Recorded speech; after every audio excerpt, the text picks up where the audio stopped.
So hello guys, welcome back to my channel and let's talk about the spoiler of Abio Desire BL series episode 4, जहाँ पर हम देखते हैं mister Sen के body से omega का स्मेल पाकर हंग बहुत ही ज़्यादा डिसअपॉइंट होता है और उसे ये बिल्कुल भी अच्छा नहीं लगता कि मिस्टर सेन हमेशा ओमेगा की तरफ अट्रैक्ट होते रहते हैं। इसीलिए अगले दिन सुबह उठकर मिस्टर सेन देखता है कि उसका अपार्टमेंट खाली है। हंग उसे कहीं पर भी नजर नहीं आता, पर उसका ब्रेकफास्ट तभी भी डाइनिंग टेबल पर सजाया हुआ था, जिसको देखकर मिस्टर सेन ये अच्छे से समझ जाते हैं कि हंग ने ये किया है। तो पहले तो मिस्टर सेन हंग की एब्सेंस पर ज़्यादा ध्यान नहीं देता, क्योंकि उसे लगता है कि शायद हंग काम में बिजी हो गया होगा। पर जब एक हफ्ते बीत जाते हैं पर हंग मिस्टर सेन को दिखाई नहीं देता, बस उसका बनाया हुआ ब्रेकफास्ट, कुकीज़ और बाकी सभी चीज़ें सही वक्त पर मिस्टर सेन को मिल जाता है, तो मिस्टर सेन इरिटेट हो जाते हैं ये सोचकर कि आखिर हंग को हुआ क्या है, क्यों वो इतना एटीट्यूड दिखा रहा है। इधर हंग ये सोचकर मिस्टर सेन को अवॉइड कर रहा है कि उसे मिस्टर सेन के बॉडी से ओमेगा का स्मेल पसंद नहीं है। इसीलिए वो मिस्टर सिंह को ये एसएमएस करता है कि वो अब और उनके साथ उनके अपार्टमेंट पर नहीं रह सकता। उसने अपने फ्रेंड के साथ बात करके अपने रहने का इंतज़ाम कहीं और कर लिया है। अब ये एसएमएस देखकर मिस्टर सेन पागल जैसा हो जाते हैं और वो जल्दी से अपने अपार्टमेंट की तरफ भागते हैं हंग से बात करने के लिए। पर जब वो घर आता है तो मिस्टर सिंह देखता है हंग अपना लगेज लेकर वहाँ से जा रहा था और वो बहुत ही ज़्यादा सैड दिखाई दे रहा था, शायद उसके आंखों में आंसू भी था। मिस्टर सिंह चाहता था हंग को हक करके उसका ये सब करने की वजह पूछे, पर उससे ये नहीं हो पाया। उल्टा जब हंग उसे क्रॉस करके जाने लगता है तो मिस्टर सिंह उससे कहता है, तुम्हें क्या लगता है तुम यहाँ पर ऐसे आ और जा सकते हो? तुमने मेरे अपार्टमेंट को समझ क्या रखा है, एक शेल्टर? अब मिस्टर सिंह की ये बात सुनकर हंग वहीं पर ही रुक जाता है और मिस्टर सिंह की तरफ टर्न करके अपने सैडनेस वाली एक्सप्रेशन और वॉइस से पूछता है, तो आखिर तुम क्या चाहते हो? मैं क्या चाहता हूँ? क्या मुझे जो चाहिए वो मुझे मिल सकता है? मिस्टर सिंह पूछता है एक सरकास्टिक स्माइल के साथ। इस पर हंग अपने आंसू भरी आंखें नीचे झुकाकर कहता है, मैं और नहीं कर सकता।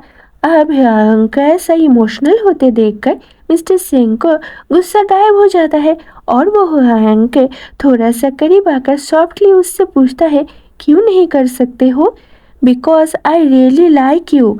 हर वक्त जब भी मैं तुम्हें किसी और ओमेगा के साथ इमेजिन करता हूँ तो जेलसी मुझसे ऑफुल बिहेवियर करवा देता है। इसीलिए हमें सब कुछ यहीं पर ही स्टॉप करना चाहिए। Let's end it. हंग अपने इनोसेंट और सैडनेस वाली नज़रों से मिस्टर सिंह की तरफ देखकर कहता है। अब हंग की ऐसी डायरेक्ट बात सुनकर कि वो उनको पसंद करता है, मिस्टर सिंह शॉक हो जाते हैं, पर उसे ये बात सुनकर बहुत ही ज़्यादा हैप्पीनेस फील होता है कि हंग उसे पसंद करता है।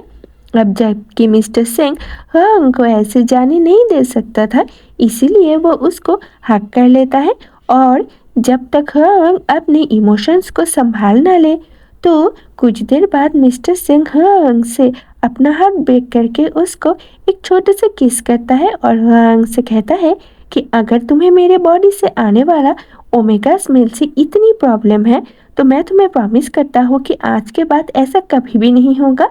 अब मिस्टर सिंह की ये बात सुनकर हंग हैप्पी होता है ये सोचकर कि कम से कम मिस्टर सिंह उसके लिए इतना करने को तैयार तो हुए हैं। अभी हंग के लिए इतना ही काफ़ी है, क्योंकि वो धीरे धीरे मिस्टर सिंह की सभी बुरी आदतों को छुड़ाना चाहता है। तो हंग फिर से वहाँ पर रहने के लिए एग्री हो जाता है। हालांकि उन दोनों के बीच के इमोशनल प्रॉब्लम अभी सॉल्व नहीं हुआ है। तो रात को जब मिस्टर सिंह सोफे पर बैठकर कुछ काम कर रहा था तो हंग 1 ग्लास मिल्क लेकर मिस्टर सिंह के सामने आता है और उससे पूछता है, मिस्टर सिंह क्या आप थोड़ा सा मिल्क लेना पसंद करेंगे? ये पूछकर हंग वो मिल्क खुद ही पीने लगता है। अब मिस्टर सिंह जब नज़रें उठाकर अपने सामने हंग को खड़े होकर ऐसे मिल्क पीते हुए देखता है और उसके होठों पर मिल्क की बूंदें देखता है तो मिस्टर सिंह को ये एक बहुत ही ज़्यादा हॉट और मिसमराइजिंग ब्यूटी लगता है, जिससे वो अपनी नज़रें नहीं हटा पाता। इसीलिए मिस्टर सिंह मिल्क पीने के लिए एग्री हो जाते हैं, जो कि उसे बिल्कुल भी पसंद नहीं है। पर हुआंग के साथ ऐसे सोने से पहले मिल्क पीते हुए बातें करना मिस्टर सिंह को बहुत ही ज़्यादा अच्छा और रिलैक्सेशन फील करवाता है, जो कि वो अपने मॉम के साथ फील किया करता था। इधर अगले दिन X&H कंपनी एक बिजनेस मीटिंग का इंतज़ाम करते हैं, जहां पर बहुत बड़ी बड़ी कंपनीज के साथ मिस्टर सेन भी इनवाइटेड थे। तो जबकि मिस्टर सेन एच कंपनी के लीडर सेन वनलैंग को इम्प्रेस करना चाहता था ताकि वो एक्स ग्रुप के लीडर तक पहुंच पाए, इसीलिए ना चाहते हुए भी मिस्टर सिंह वहां पर चला जाता है। पर मीटिंग में जाने के कुछ देर बाद सभी से बात करते हुए मिस्टर सिंह कुछ अनईजी सा फील करने लगते हैं, इसीलिए सभी से पोलाइटली एक्सक्यूज मी कहकर मिस्टर सिंह वॉशरूम की तरफ चला जाता है, क्योंकि वहां पर बहुत सारे ओमेगास के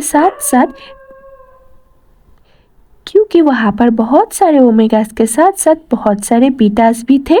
अब मिस्टर सेन को ऐसे जाते हुए चेंग यू और चेन पिंग मिंग देख लेते हैं। तो पिन मिंग जल्दी से मिस्टर सेन के पीछे जाता है, इस उम्मीद से कि शायद वो मिस्टर सेन की कुछ मदद कर पाए। पर शायद मिस्टर सेन तभी अपने हीट में थे, इसीलिए वो अपने फेरोमोन को कंट्रोल नहीं कर पा रहे थे। यहाँ तक कि मेडिकल पैचेस भी मिस्टर सेन के कोई काम नहीं आ रहा था। होल वॉशरूम मिस्टर सेन के फेरोमोन से महक रहा था। अब मिस्टर सेन को ऐसे स्ट्रगल करते हुए देखकर पिन मिंग को बहुत ही बुरा फील होता है, पर वो उनकी मदद करना चाहता था पर वो कुछ नहीं कर पा रहा था। इसीलिए वो वॉशरूम के डोर पर ही खड़ा हो जाता है ताकि कोई अंदर जाकर मिस्टर सेन को डिस्टर्ब न कर पाए, क्योंकि मिस्टर सेन तभी अपना पैचेस चेंज करके अपने फेरोमोन को कंट्रोल करने की नाकाम कोशिश कर रहे थे। तभी चेंग वू वहाँ पर आता है और जबरदस्ती वॉशरूम में एंटर करता है। अब वो अच्छे से समझ जाता है कि यहाँ पर हो क्या रहा है, पर जैसे कि वो एक बीटा है, इसीलिए उसको मिस्टर सिंह के फेरोमोन से कुछ खास फर्क नहीं पड़ता। उल्टा मिस्टर सिंह को ऐसे स्ट्रगल करते हुए देखकर वो उनको टीज करके कहता है, wow how amazing, mister Sen इस प्लेस को अपने फेरोमोन से क्लियर कर रहे हैं। Even it's just in the washroom, even it's just in the restroom, मैं ये अच्छे से देख पा रहा हूँ। शेंगपेंग बायोटेक कितना ज़्यादा एरोगेंट है। अब चेन्यू की इन सब बातों का रिप्लाई मिस्टर सिंह अच्छे से दे सकता था, पर तभी उसकी हालत ऐसी नहीं थी कि वो यहाँ पर खड़े होकर ये सब हैंडल करे। तो मिस्टर सिंह की सेक्रेटरी को जब इस बारे में पता चलता है तो वह जल्दी से मिस्टर सिंह को घर लेकर जाता है, जहाँ पर हुआ मिस्टर सेन को ऐसे देखकर बहुत ही ज़्यादा वरीड हो जाते हैं और उसे केयरफुली होल्ड करके उनके बेडरूम पर लेकर जाता है और उसे बेड पर बिठा देता है। अब हुआंग को अपने करीब पाकर मिस्टर सिंह थोड़ा सा रिलैक्स फील करते हैं और उसे हक करके हुआंग से कहते हैं, Yong I feel so awful, क्या तुम्हें मेरी परवाह नहीं होता जब मैं ऐसा होता हूँ? Of course I care, Huang कहता है मिस्टर सेन की बात सुनकर। पर जैसे कि तभी मिस्टर सिंह बहुत ही ज़्यादा तकलीफ में था, तो हुआंग अपना सेंटेड फेरोमोन रिलीज करता है ताकि मिस्टर सेन थोड़ा सा रिलैक्स कर पाए। और हुआंग के फेरोमोन से सच में ही मिस्टर सिंह को बहुत ही ज़्यादा रिलैक्स फील होता है और वो सो जाता है। तो मिस्टर सिंह को पीसफुली सोते हुए देखकर हुआंग उससे पूछता है, क्या तुम ये पसंद करते हो जिस तरीके से मेरा फेरोमोन तुम्हें सूदिंग करवाता है? इसके बाद हुआंग मिस्टर सेन के लिप्स पर एक छोटा सा किस करता है, जो कि बहुत ही ज़्यादा गहरी नींद में है, और उससे कहता है, I hope you sleep well tonight mister Sen, good night. ये कहकर वो भी अपने कमरे में चला जाता है। इधर गाओतू के लिए चीज़ें और भी ज़्यादा मुश्किल होता जा रहा था जब से सेन वॉलेंग को ये पता चला है कि वो किसी ओमेगा के साथ है। इसीलिए ऑफिस में एक छोटी सी भूल को लेकर शेन वेनलेंग गाओतू को ये कहकर डांटता है कि मुझे नहीं लगता कि आजकल तुम अपना अटेंशन काम पर दे रहे हो। क्या वो ओमेगा जो अपने हीट पर है तुम्हारा सोल भी ले चुका है? जो तुमसे एक नंबर सही से पुट नहीं किया जाता। ये सुनकर गाउतू वनलिंग से कहता है, sorry, I will make it up. ये कहकर वो वहाँ से जाने लगता है।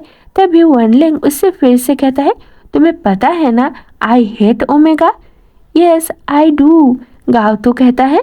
तो तुम ये ओमेगा का स्मेल क्यों कैरी कर रहे हो, और उसके साथ तुम मेरे ऑफिस में भी आ गए। वनलिंग गुस्से से कहता है। अब गाउतू अपने आप को स्मेल करता है और वो अपनी सफाई में कुछ कह पाता इससे पहले वनलिंग फिर से कहता है, डिस्गस्टिंग, गेट आउट। और जब तक तुम अपने आप को क्लीन ना कर लो अच्छे से, तब तक वापस मत आना। अब वनलिंग की ये सब बात गाउतू को बहुत ही बुरा लगता है, तो वो वहाँ से चुपचाप घर चला जाता है। अब जैसे कि वो अपने हीट पर है, इसीलिए उसकी तबीयत भी सही नहीं है, तो वो फ्रेश होकर बेड पर सो जाता है और उसे अपने पुराने स्कूल के दिनों के बारे में याद आता है, जब वो और शन वनलिंग एक ही स्कूल में पढ़ते थे। तभी भी वनलिंग उसे तंग करता था, पर तभी हालत इतना बुरा नहीं था। तभी वनलिंग का बिहेवियर उसके लिए बहुत ही सॉफ्ट था और वो तब से ही वनलिंग को पसंद करता है। इसीलिए वो वनलिंग का सेक्रेटरी बन गया ताकि उसके साथ रह पाए। और जबकि वनलिंग ओमेगास को ज़रा भी पसंद नहीं करता, इसीलिए वो अपना ट्रू आइडेंटिटी कभी भी वनलिंग को बता ही नहीं पाया, जो कि वो करना चाहता था। और इस वजह से ही वो मेडिसिन लेता है और अपने आप को इतना टॉर्चर करता है, क्योंकि वो अपनी आइडेंटिटी वनलिंग से छुपा कर रखना चाहता था, ताकि वनलिंग उसको अपने आप से दूर ना कर दे। अब ये सब याद करके गाउतू के आंखों में आंसू आ जाता है और वो मन ही मन वनलिंग से कहता है, I am sorry but I like you. अब गाउतू के इस वन साइडेड लव को क्या वनलिंग एक्सेप्ट करेगा, वो तो देखने वाली बात है। सो ओके गाइस, आज के इस वीडियो में बस इतना ही। तो मिलते हैं अगले वीडियो में इस एपिसोड के नेक्स्ट पार्ट के साथ। तब तक के लिए बाय बाय दोस्तों।